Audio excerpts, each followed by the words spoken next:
Thank you, thank you. तो K3 यदि आप करते हैं तो किडनी टोन हो जाएगा, और स्प्लीन 3 यदि करते हैं तो स्प्लीन 3 यानी SP3 से आप इसको टोन कर सकते हैं। तो आर्गन सोर्स पॉइंट को यदि टोन करते हैं तो जिस आर्गन का सोर्स पॉइंट टोन करेंगे वो आर्गन टोन हो जाता है। जी क्लैप पॉइंट का इस्तेमाल हम कब करते हैं? जब कभी किसी आर्गन के मेरिडियन, जो बॉडी मेरिडियन होता है, ध्यान रखिएगा यहाँ पे, ये बॉयल मेरिडियन नहीं, बॉडी मेरिडियन, बॉडी मेरिडियन के आसपास पूरा, जैसे जहाँ से जहाँ चल रहा है, जहाँ से शुरू हुआ और जहाँ से लास्ट खत्म हो रहा है, उस रास्ते में, उस पूरे रास्ते में कहीं भी किसी मेरिडियन के आसपास कोई चोट लग गया और दर्द हो रहा है, कोई फुंसी निकल गई, फोड़ा हो गया, जल गया, या किसी प्रकार की कोई समस्या आपको नजर आ रही है, तो आप उस मेरिडियन को पहले देखिए कौन सा मेरिडियन है, और उस मेरिडियन से संबंधित, यानी जिस आर्गन का वो मेरिडियन होगा, उसके जी क्लेफ्ट पॉइंट को तत्काल सेडेट करेंगे, आपको तत्काल रिलीफ मिलेगा। देखिएगा, बहुत शानदार रिलीफ मिलता है जी क्लेफ्ट पॉइंट को, क्योंकि ये सेडेट करना होता है। और एक्यूट प्रॉब्लम्स को, यदि मान लीजिए कहीं चलते चलते आपका कुछ हिस्सा दीवार से टकरा गया या किसी हिस्से से टकरा गया, तो अब यदि वो टकरा गया तो उसकी जिस चोट लगी होगी, तो जिस मेरिडियन का है उस मेरिडियन को पहले पहचानिए कि कौन सा मेरिडियन उसके आसपास से जा रहा है। यदि दो मेरिडियन आपको लग रहा है तो दोनों मेरिडियन के जी क्लेफ्ट पॉइंट को सेडेट कर दिए। शानदार ट्रीटमेंट होता है ये, और बहुत अच्छा रिजल्ट आपको तत्काल मिलेगा।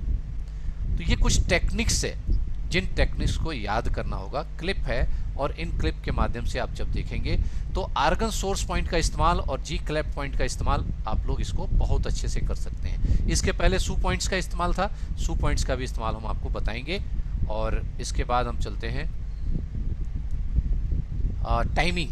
आर्गन की टाइमिंग बहुत महत्वपूर्ण होती है, और इस टाइमिंग को देखते हुए फिर आगे हम आगे बढ़ेंगे। आर्गन की टाइमिंग, तो आर्गन की टाइमिंग जो होती है, सबसे पहला सुबह 3 से 5 लंग्स का माना जाता है। लंग्स उस समय श्वसन क्रिया के लिए बड़ा अच्छा होता है, और यदि लंग्स जिसका कमजोर होता है तो इस समय इसमें एनर्जी सबसे ज्यादा होती है। लंग्स की कब? 3 से 5, वो स्वयं के टाइम पे सबसे ज्यादा एनर्जी रखता है।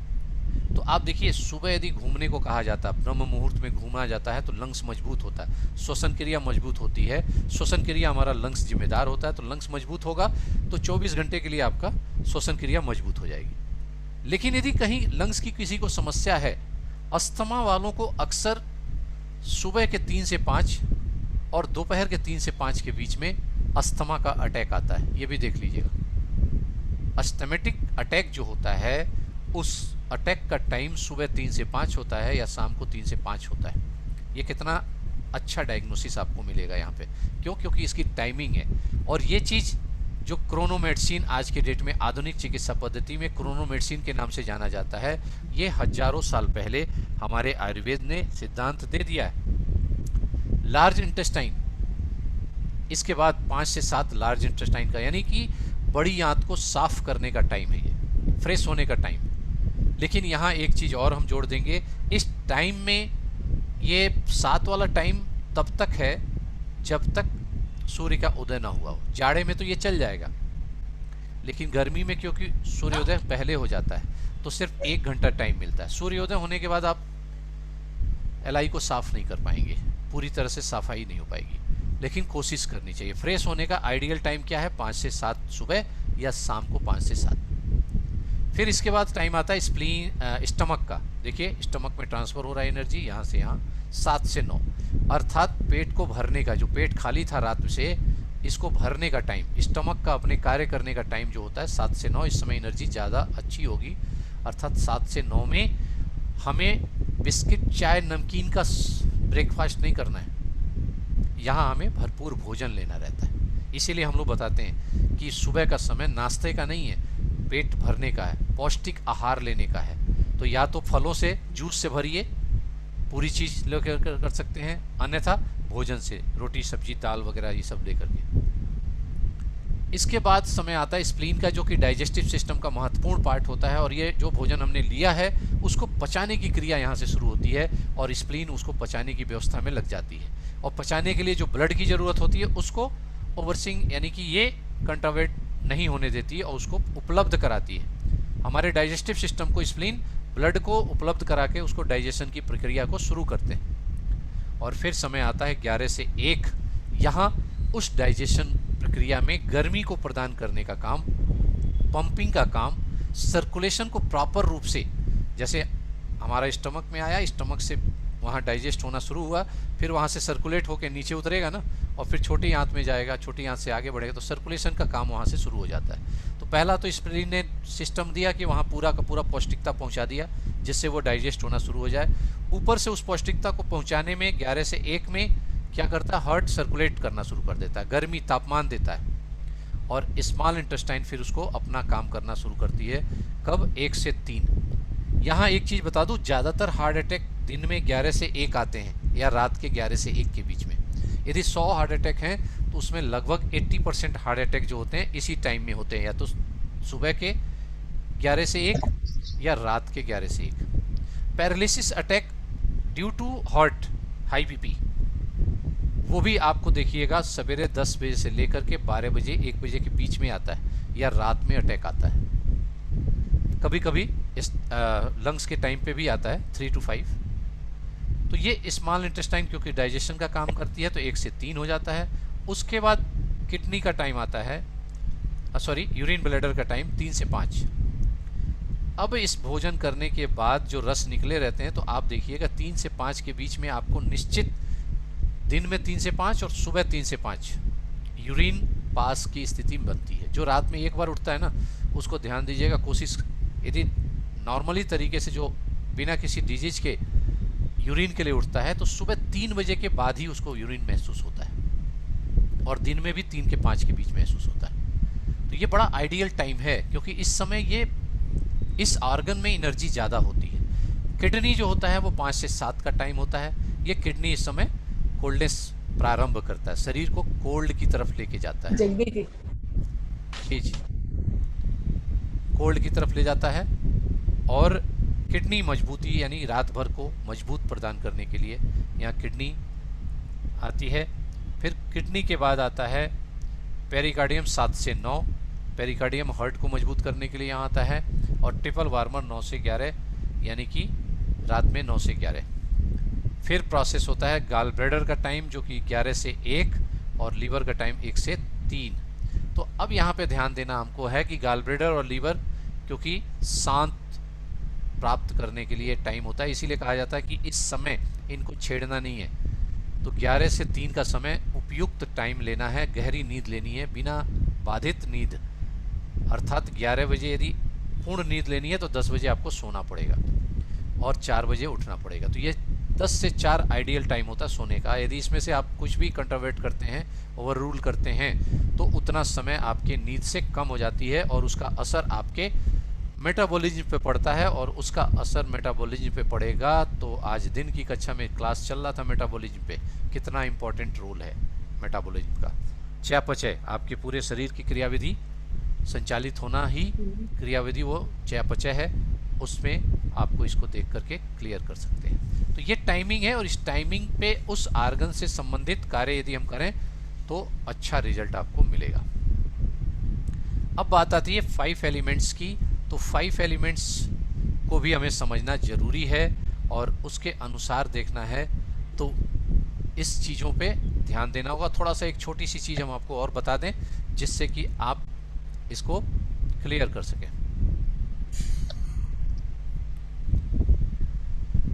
ये पेज आपको देखिए, ये पेज बार बार आता है और बार बार हम लोग रखते हैं, और इसमें ये पेज आपके लिए बड़ा महत्वपूर्ण, ये मैं आपको डाल दूंगा, आपके उसमें डाल दूंगा, पीडीएफ में, ग्रुप में डाल दूंगा।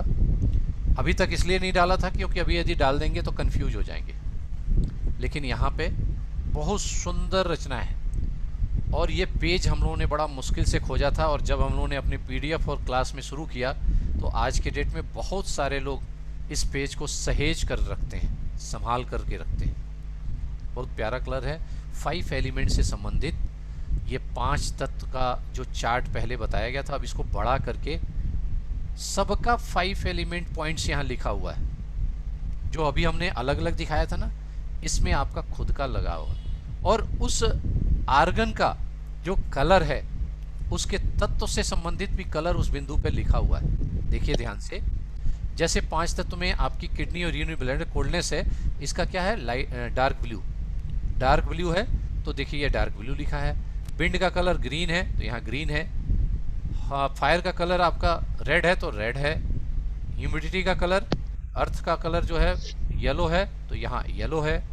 और मेटल का कलर यदि आपका वाइट है तो ये वाइट है। ठीक है,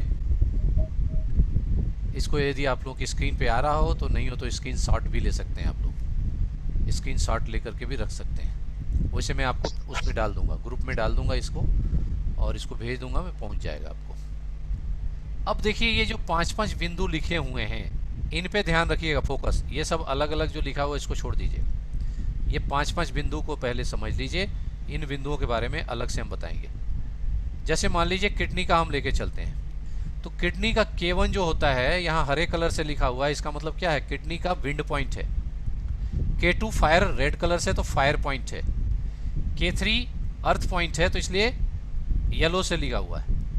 K7 इसका मेटल पॉइंट है तो ये देखिए वाइट कलर से लिखा हुआ है। और K10 इसका खुद का कलर है, इसलिए ये डार्क ब्लू कलर में रखा हुआ है। देखिए कितना सुंदर यहाँ पे हो गया। ऐसे यूरिन ब्लैडर के साथ देखिए 54 इसका अर्थ पॉइंट है, 60 जो इसका हीट पॉइंट है, 65 इसका विंड पॉइंट है और 66 स्वयं का कलर है, कोल्डनेस पॉइंट, 67 इसका मेटल पॉइंट है।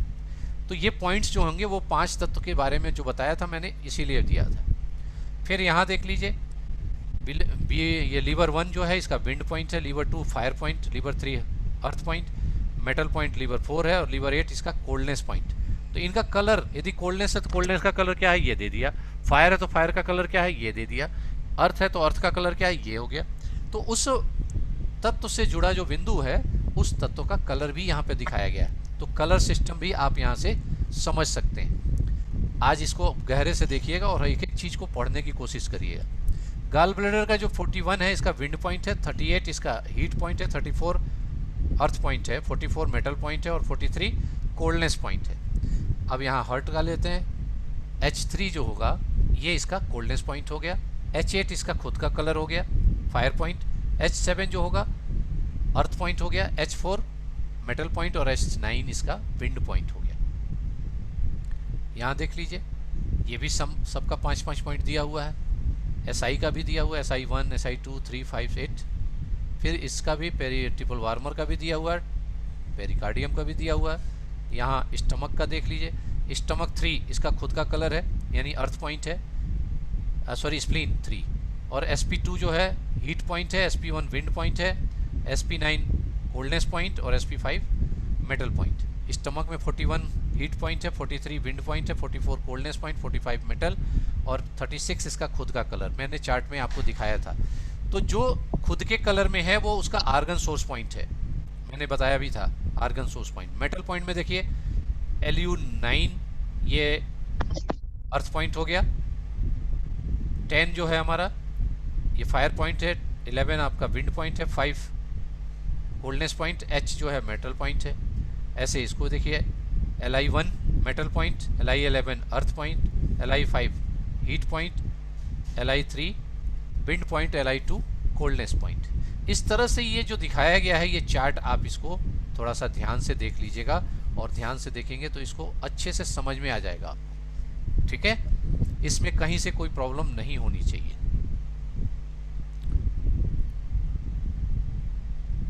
बहुत ध्यान से आप सब लोग सीख रहे हैं, बहुत बहुत धन्यवाद है, स्वागत है। और कुछ लोगों की आवाज़ बीच बीच में आ जा रही है तो आप लोग कृपया ध्यान रखा करिए कि आपकी माइक खुली तो नहीं है, क्योंकि ये क्लास आप लोगों को डिस्टर्ब करती है। अपना माइक बंद करके जब हम कहें तभी ऑन किया करिए प्लीज़।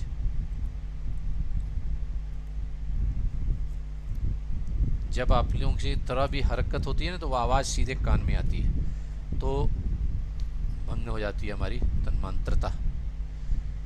तो मुझे लगता है ये चार्ट आप लोगों को समझ में आ गया होगा। और इसका दूसरा विशेष पहलू ये है कि मैंने उसमें मदर सन देखना होता है, बड़ा इंपॉर्टेंट चीज़ है मदर सन।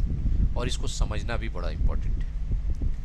हमने बताया था क्रिएटिव साइकिल के समय बताया था कि कोल्डनेस सबसे पहले आती है और कोल्डनेस के बाद जन्म होता है विंड का, यानी कोल्ड पानी बढ़ता है तो उसके बाद पेड़ पौधे उगते हैं। अर्थात विंड का जो मदर है वो कोल्ड है, विंड का मदर कोल्ड है और कोल्ड का सन विंड है। रिलेशन ध्यान से सुनिए, जो जिससे पैदा हो रहा है, यानी कोल्ड से विंड पैदा हुआ तो कोल्ड इसकी मदर हो गई विंड की, और विंड कोल्ड की बेटा हो गया, सन हो गया।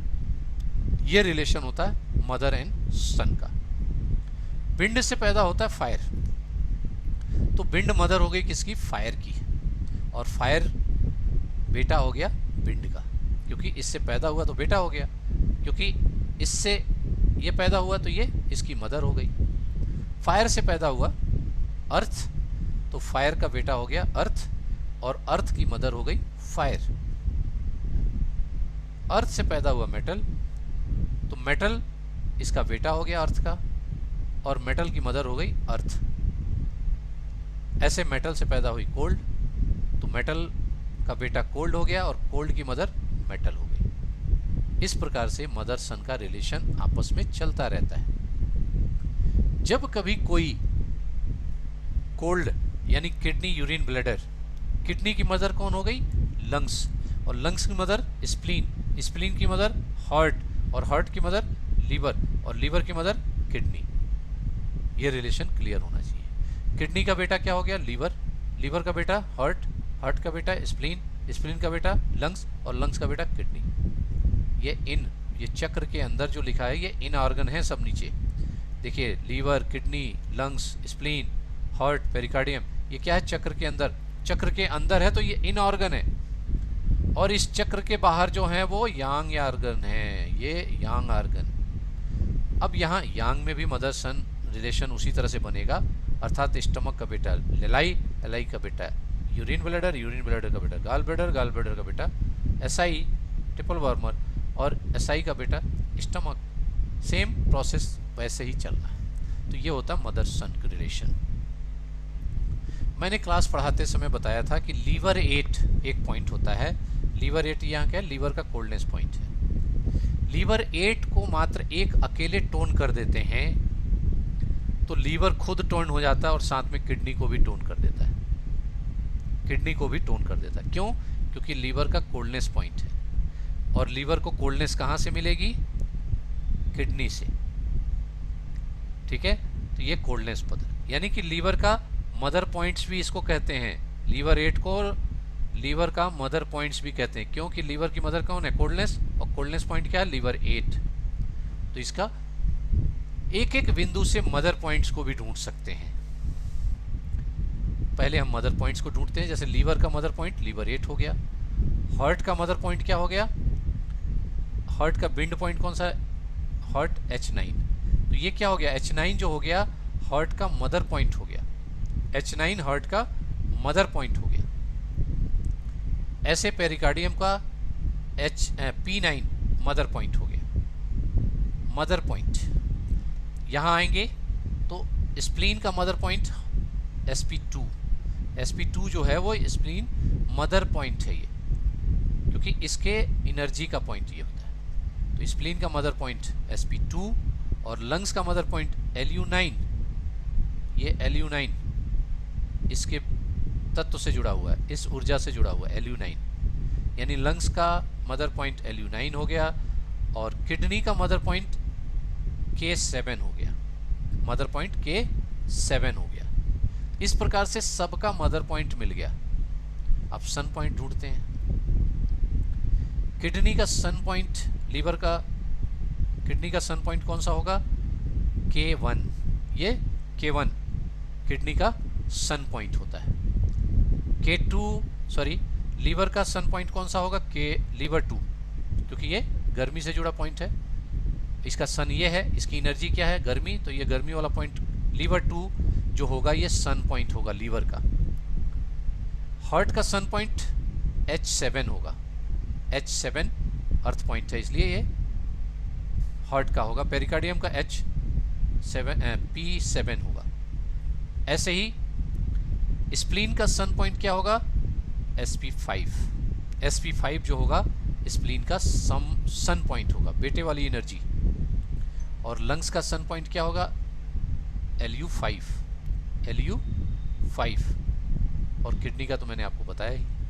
तो ये तो हो गया इनका। यांग में भी मदर देखेंगे तो इसका UB का 43 हो गया, SI का SI2 हो गया, ट्रिपल वार्मर का SI3 हो गया, ट्रिपल वार्मर 3, ये आपका मदर पॉइंट्स हो गए। इसका पॉइंट्स स्टमक का 43 मदर पॉइंट, 41 मदर पॉइंट हो गया।